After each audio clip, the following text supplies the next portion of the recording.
Evil Dead the game survivor tier list after the most recent balance patch. Before we get started, a few things to note. Number one, if I rate somebody super low on this list, don't get salty about it. Every single one of the survivor characters in this game are very, very useful. It doesn't matter if they're rated the lowest on my tier list. All of them are playable.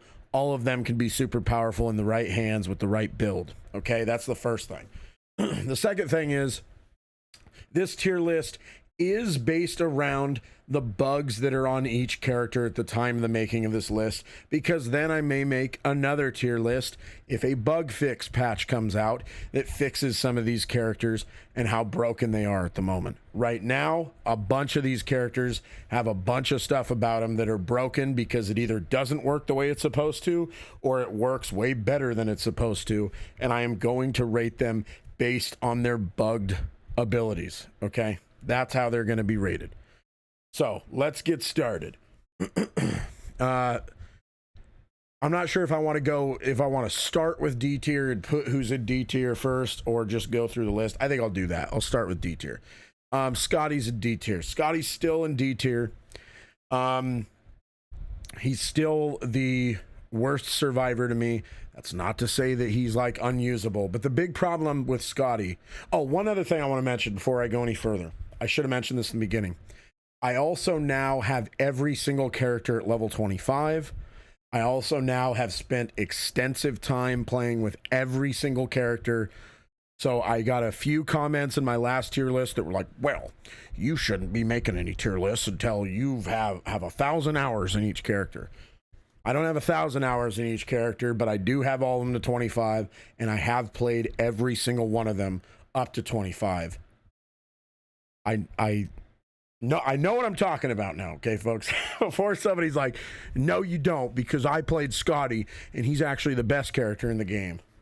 This is my opinion now based on a ton of playtime with every single survivor. Scotty's still in D tier. Scotty's still the worst.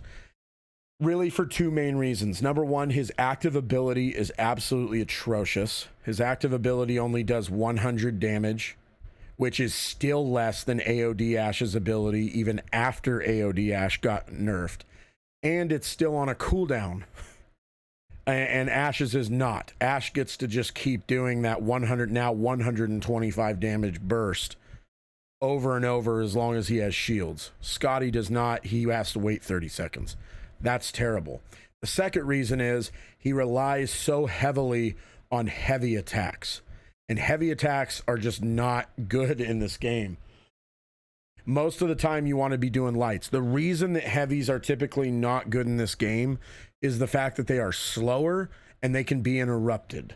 And that's one of the reasons why it's bad. Otherwise, you could just heavy all the time, because all heavies really are is something that's a little bit slower than lights, but it does double the damage that a light does, including double the damage to the balance bar, double the dismemberment damage, all those things. But heavies in general are just so bad because of how slow they are and because they can be interrupted. If they couldn't be interrupted, then heavies would probably be pretty good, and Scotty would probably be pretty good. But because they can be, heavies are really, really bad. I wish that he had this ability to do AoE damage to enemies around him with lights, but alas, he doesn't, so he's not a very good character.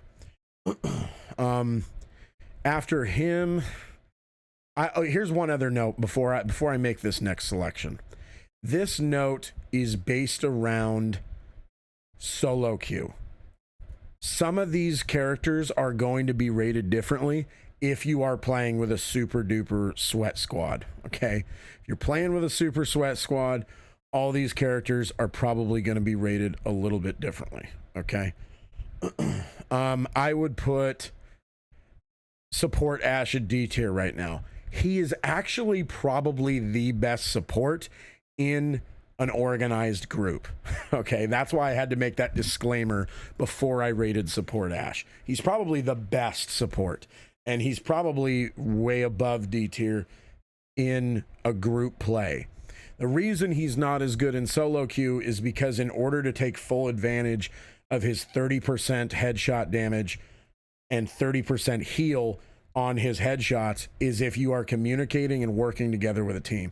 If you're communicating and working together with a team, you can coordinate with your hunter, for instance. Say your hunter is super injured, you could then mark a basic unit and have your hunter headshot them for huge damage, and 30% of like a 2,000 damage headshot is basically going to be a full heal. So it's really, really good. But in solo queue, you really can't coordinate that.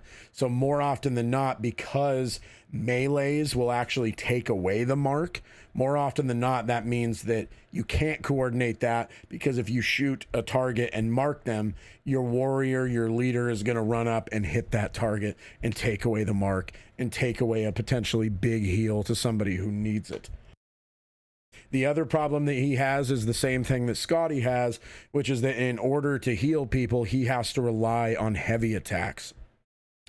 And heavy attacks really stink, especially on him, because support Ash wants to use weapons that don't deal a lot of damage and are super fast. So he wants to either basically use the hunting knife, the spear, or his bare hands or his fists. So basically, he's not really going to be contributing any damage because he doesn't even really want to, because the less damage he deals, the more hits he can do and the more he can heal his team for. So that means that he's pretty much a liability in combat, unlike the other two supports who can actually kind of spec into ranged or melee damage more than he can and actually help out a little bit in combat, while also still maintaining great healing abilities that are kind of on par with support Ash. So that's why I would put support Ash in D tier. After him, I would... Gosh, it's tough now, especially if you're considering the bugs that are currently active. Right now, I would probably put... It's tough to say. Gosh, it's so hard because the rest are all good in their own ways. It's so hard to rate the other ones. After him, I would probably put Pablo in C tier. And the reason I would put Pablo in C tier is he does really cool things. I love Pablo. I love his ability to generate amulets. It's amazing for late game. I love that ability. I love his ability to not show up in demon vision because he can carry super hard in solo queue, especially against the basic unit possession rush that's meta right now. He can just drive off on his own and just bang out 3 map pieces in the first 3 minutes without needing any help. And because he's doing that on his own, he then can get loaded up on Shems and amulets and have the maximum of both. So then by the time you go do the dagger or the pages, the demon's not very high level, and you now are loaded on healing items to help your team. The reason I rate him lower, though, is because his healing range stinks. His healing range is super duper small. You have to be like hip to hip with people in order to give them healing or shields. And the other issue is that he's kind of a trap sometimes. Because if you're playing solo queue and you do run off on your own and go collect those map pieces, I've had matches before where I will go do that, and my 3 teammates who are all sticking together die because they don't have that last person that they need to stop the basic possession rush. And so I'm off grabbing map pieces, and my 3 teammates are stuck in spawn and die because I wasn't there. So he could be kind of a trap in that regard. So that's why all those reasons are why I would put Pablo in C tier right now. After him, with the bugs, it's hard. It's real tough with the bugs. After him, I would probably put Amanda. And Amanda's still really good. She's still an amazing character. I just think that right now she's the worst of the hunters because Kelly's bugged and is really out of control. And the fact that she has a weapon mastery in the pistol really, really hurts her. Weapon masteries on hunters are very, very good and provide a pretty decent bonus. And the pistol's just bad. Like even the crossbow on Ed, like the crossbow's pretty good because of how much damage it deals, It's just bad because you can't shoot with it. It's hard to aim. If you could hit shots with a crossbow, then the crossbow is probably the best weapon in the game. The pistol is bad on so many levels because, number one, it just chews through ammo, which is terrible. And number two, if Amanda gets possessed, it's basically game over for your team because she can stun lock somebody from full health to 0 with a pistol because of how fast the fire rate is and how many bullets are in the clip. So if she gets possessed, she could just pop, pop, pop, pop, pop, you're down. Full health, full shields, you're down. And so that's why she's really brutal to play as. But otherwise, I like her as a character. I like her ability. It's especially good if you take that last shot ability that improves damage when you are shooting the final bullet in your gun. It's really good if you pop her ability when you're on the last bullet in your gun on like a double barrel and then just shoot over and over. So she's still really good, but I still think she just has some major drawbacks that make her not great and still put her in C tier. After that, I'd probably put Annie in B tier. Now, Annie is still great. She's an amazing character. She just got buffed. Her range damage buff that she provides just got buffed from 10% to, I believe, 25%. So now she's providing a much larger ranged buff. However, her Q ability is still bugged to where instead of providing a 100% damage increase to range damage, it only provides a 30% increase to range damage. If it was 100%, she'd probably be S tier. My guess is the 30% is intended. The 100% is a typo. I don't know how you make that typo. Maybe it was like an early build version of her that made it into the game and before they realized they wanted to nerf it to 30. I don't know. But with that being the case, I think she's at B tier. She does have the abilities that increase balance bar damage, which is excellent. But because of her bugged ability, I think she's still in B tier. And I think that she's below the other two leaders, and I'll get into the reason why in just a second. But yeah, I would put Annie in B tier. After her, I mean, all the warriors are probably still good, but after her, ooh, it's a tough one. After her, I'd probably put Cheryl. I'd put Cheryl in B tier. All the supports are good, and I'd say in almost every game, you want to run at least one support. The reason I'm putting Cheryl in B tier is that although she's very strong, she's the best heal bot of the 3 supports in the game, is that the nerf she received in the first balance patch hit her really hard, where she now has a 120-second cooldown on her ability, and that just kills her, and it doesn't heal for as much as it used to. So that really, really hurts her. And I think that she's still at B tier because she's just not as effective as a healer as she used to be. She's a little bit above Pablo and support Ash, though, because she does, of the 2 things that you could do as a support, which is healing and contributing some form of damage, she does both of those things better than Pablo and Ash. So she's a better healer than Pablo is, but she's a better damage dealer than support Ash is. So I would still put her in B tier above those 2. And like I said, all supports are really, really good. All supports, you probably need to take at least one into a match. I just don't think that she's up there with some of these other characters because she's gotten nerfed repeatedly and she just doesn't contribute a ton of damage. And she doesn't have any bugs currently associated with her that make her like really overpowered. After her, I'd probably put him in the same tier, but I would probably put Arthur in B tier up there with him. The reason Arthur, I think is probably better than Annie is because he's bugged at the moment. Because he's bugged, and he just received a nerf in the most recent balance patch, where now he provides less of a melee damage boost than he used to.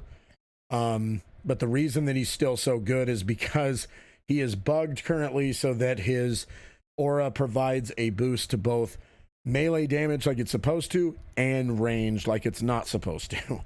So that's why I would put him ahead of Annie, because he's essentially like a super good version of Ash in that regard. So I would probably still put him in B tier. Ash, I think, is still ahead of him because of his fear resistance, but we'll get to that in a second.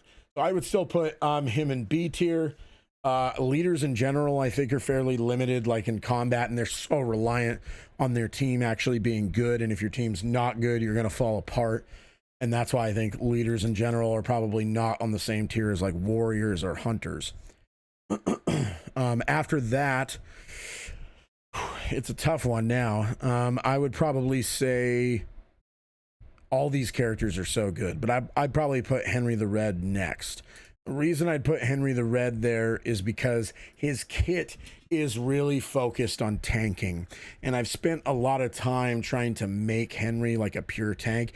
It does not work in this game. Tanking stinks in this game. The best defense is a good offense. That is the most true statement I can make about this game. The best thing you can do is to put a bunch of points in damage and just kill everything before it can hit you. So he doesn't really care that much about all this stuff that like protects him and makes him take more damage. Like his level 25 ability that gives him 10% more health and shields is awful. That's one of the worst level 25 abilities in the game. The reason I would still put him in A tier though is because he's still a warrior. So he still does quite a bit of damage, and his Q ability is nuts. His Q ability could save games. It's so versatile. He can use it to beat down a boss for free without taking any damage. He can use it to beat down a basic possessed unit in the early game for free. If your team is in dire straits and everybody's downed, he can hit his Q and get people up for free. And that has now become even more important with the most recent balance patch, because the most recent balance patch has now made it to where reviving takes an extra second longer. So now it's going to be even harder to get people up off the ground. And so Henry's going to be crucial for that if you have people going down left and right. So he's going to be really good in solo queue because he helps you carry bad teammates. So that's why I'd still put him in A tier. After that, I would probably put Aod Ash. I think Aod Ash, after his most recent nerf, gets knocked out of S tier. He got his AoE damage burst reduced from 200 damage to 125, and his Wiseman's potion got nerfed significantly. It now has a longer cooldown, it doesn't last as long, and he has less damage reduction. So his Wiseman's potion got hit hard. He's still an excellent character because the ability to generate his own shields is still really, really good. The ability to deal 125 damage on demand is still way better than Scotty's ability, so he's still really good in that regard. And his Wiseman's potion, even after the nerf, is still pretty good. So I still think that he's an A tier. He's still a great character. After him, I would probably put... That's a tough one. I would probably put Ed in A tier. Ed would have been an S tier. I do like the buff that he just received in the most recent balance patch. It makes it so his chests are now have a greater likelihood of being rarer. Like it's a better level 25 ability now, but the nerf to his It's a Trap ability is pretty rough. That was his bread and butter. That's what made him so good. The fact that that got nerfed really stinks, and I think drops him down a tier. But he's still a great character, and It's a Trap is still a great ability. Where he is going to rate here is really going to be dependent on just how like buffed his level 25 ability is. We're not going to be able to know for sure how good it is until we spend weeks playing him, weeks playing next to him, and seeing just how much of an impact that ability actually makes. It could very well be that he's S tier now, because if he's turning every chest into a minimum of purples and legendaries, then that's crazy, and that's an amazing trade-off for having his It's a Trap ability get nerfed. So we'll see what happens with him, but for now, I'm going to assume it's not going to make a major difference, and that it's still a net nerf because just about every other character got nerfed. So I'm still comfortable putting him in A tier instead of S tier. After that, this is a tough one. After that, I am going to put Kelly in S tier. Kelly is in S tier because her ability is bugged. Her ability that makes it so that she shoots people for what is it? I think 30% extra range damage because her Battle Frenzy ability is bugged to where it applies to ranged as well as melee. Makes her an S tier, and she's the highest damage character in the game. Even with the nerf she just received where it would tick up 2% every second she was in combat, now it's been nerfed to only 1% every second. Even still, she's insane. So like on the pages, the dagger and the dark ones and the book, she's crazy because she's in sustained combat. She's going to reach the maximum threshold right away, and she's going to be one-shotting just about everything. Because of her bugged ability, I think she's an S tier. If she didn't have her bugged ability, she'd probably be down in C tier. But with it, she's S tier. She's a broken character at the moment. I also think that Leader Ash is now in S tier after the most recent balance patch.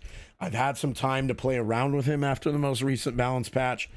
He's pretty crazy because now that his damage that he provides to his team, which is ranged and melee, by the way, has been buffed. That, combined with El Jefe Grande, and combined with his ridiculous fear resistance, basically makes it so as long as he's near his team, your team is never going to get feared. They're never going to get possessed. And that was true before this buff anyway. But now they're going to be dealing insane amounts of damage on top of that. And because of this damage buff, he's probably the only leader where I would recommend you go and choose the perk that increases his aura effects, because even though it's only like an 8% increase on the amount of fear that he gives with El Jefe Grande, and like another small percentage on the amount of damage increase that he gives with El Jefe Grande, it's still insane, because over the course of a match, it means your entire team is going to be doing crazy damage. And for something that's particularly beefy, like a possessed basic or like a boss, it's going to make a difference. You're going to kill him that much faster. And I cannot understate how big of a deal it is to make it to where your team essentially can never be feared and possessed. If you have a Leader Ash on your team who's good, you're basically never going to get possessed. And to take that tool away from your demon player is crazy. Leader Ash is very, very good. And then last but not least is still Evil Dead 2 Ash. He's still crazy good. Even after the nerf, they increased the cooldown on his exorcism ability. And then they buffed the amount of infernal energy that it takes away, which is irrelevant because you should never, ever be using his exorcism ability on elites or bosses anyway. And it was only a 5% buff on top of that. I think it went from 15% to 20%. So that part's irrelevant. So effectively, all he really got was a nerf to his cooldown. And even with that, he's still one of the best characters in the game because the Q ability is so important for countering basic unit possession rush in the early game. It's basically an insta-kill on a super powerful, super annoying unit. It's very, very helpful for your team. You can solo carry with this guy because of it. His ability to sense chests through walls is crazy. You wouldn't think it would be, but the range is nuts. It's so helpful because it means you're going to be getting more pink F on average over the course of a match. You're going to be getting better weapons on average over the course of the match. And you're going to stop yourself from wasting time looting things that shouldn't be looted. So if you hear like a chest buzzing and you're almost full on pink F upgrades, you can see, oh, it's a white chest.